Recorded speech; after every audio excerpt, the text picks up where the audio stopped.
Ngayon ho, mga kababayan, ewan ko kung sino 'tong hinayupak na 'to. Hmm, may sinasabi ito, mga bossing.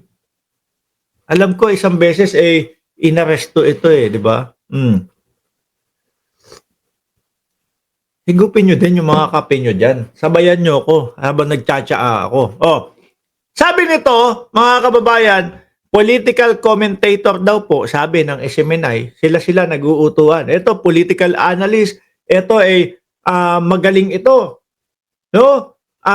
Political achuchuchu to sa ibang bansa, echecheche, yung mga ganyan. Pag gusto mong magkaroon ng magandang label sa pangalan mo, naku, sumapi ka sa SMNI.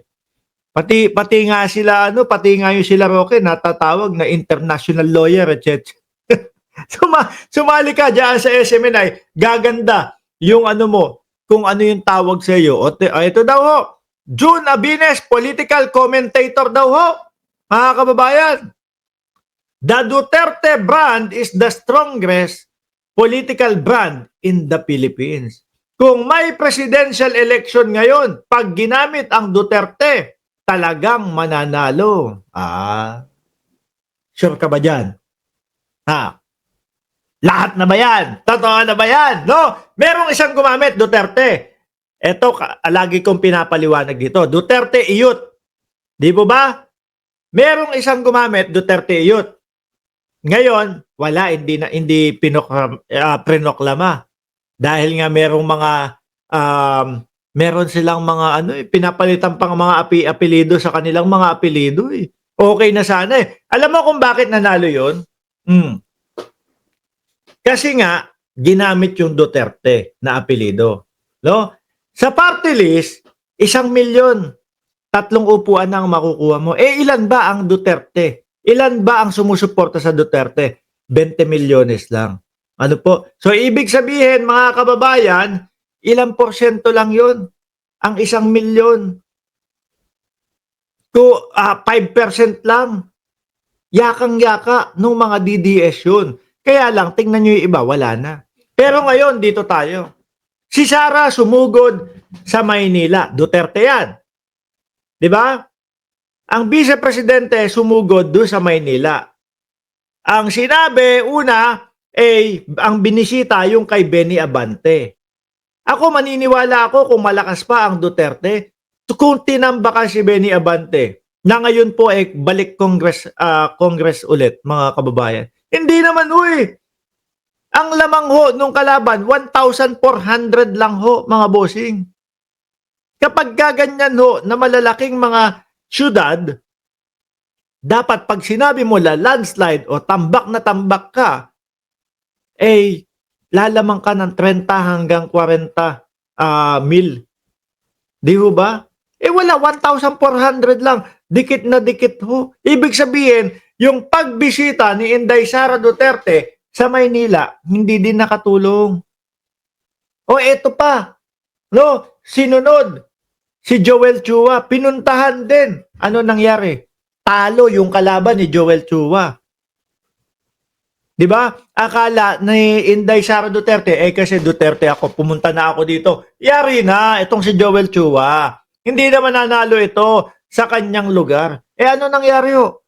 Ayun, panalo pa din si Joel Chua. Ibig lang sabihin mga kababayan, wala na din.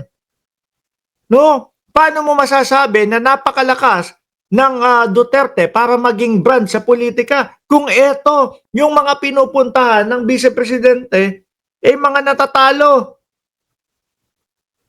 Di ba? Sabi ni Manolito Enriquez, BBM ang sigaw ng tao kay Sara sa Maynila. Mark, Di po ba?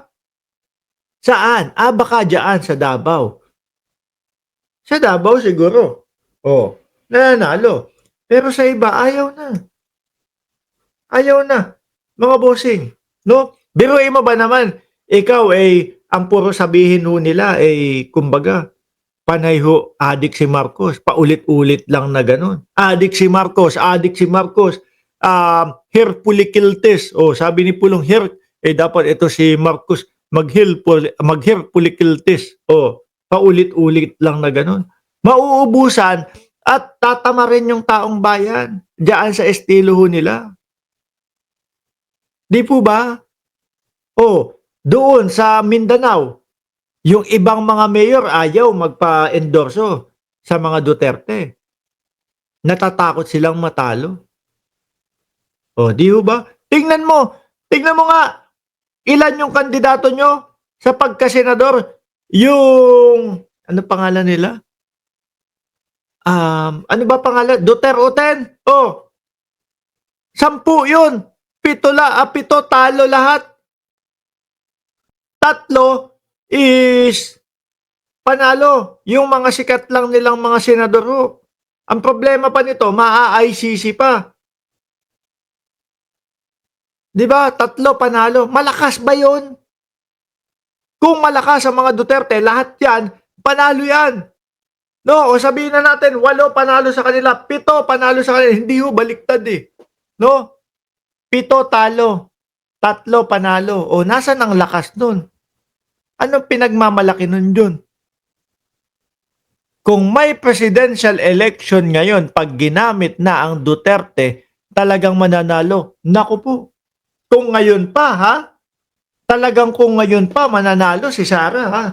Mas gugustuhin, siguro kung ako DDS, mas gugustuhin ko sa 2028 na lang. Baka magkaroon pa ng tsansa na makalimutan ng mamamayang Pilipino etong hindi mga pagsagot ni Inday Sara Duterte sa mga confidential funds, etc. at kung ano-ano pa ho. No? Pero kung ngayon mo patatakbuhin yan, tapos nakikita ng sambayan ng Pilipino na hindi masagot yung mga confidential funds at etc. pa at yung mga bribery na tinutukoy doon sa impeachment, mauulat yan. Tingnan mo nga. Doon na lang sa boto nila Bato eh. Lahat ng DDS, no?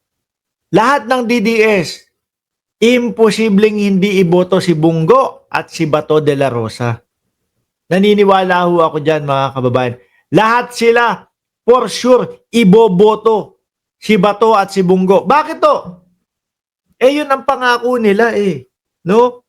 Na manalo sila, ilalabas ang dating Pangulong Duterte. Manalo sila, kukontrahin yung impeachment. O natural ho, lahat ng DDS boboto sa kanila.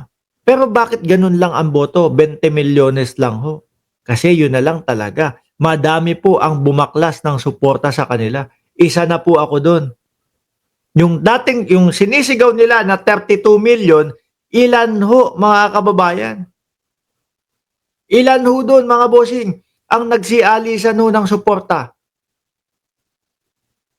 Di ba? Diyan lang sa comment section eh. Sandamakmak ang nagsasabi ay wala. Naalis na yung mga suporta. Di ba mga kababayan? Natanggalan na ng suporta. Ayaw na namin. Suportahan sila. Bakit? Eh kasi nga daw po puro ganyan paulit-ulit. Tinatanong about doon sa mga confidential funds, wala. Hindi sinasagot. 'Di ba? Oh. Paano pa ho 'yun, mga bossing? Saan nila nakukuha yung mga sinasabi nila na kapag tumakbo ito ngayon eh malamang panalo ito. 'Di ba Addictus Rex at Abner Magbanwa at Neng Gigi, baka di matapos ang taong 2025 makulong yan si Bato, Bungo at Sara. Sabi ni Ma'am ano 'yun? Sabi ni Neng Gigi 'yun. Sabi ni Jason Pernin, sobrang kupal yan. Tas ni-try pa na ICC sa admin. Ano daw? Hindi ko na-gets yung sinabi niya. Oh,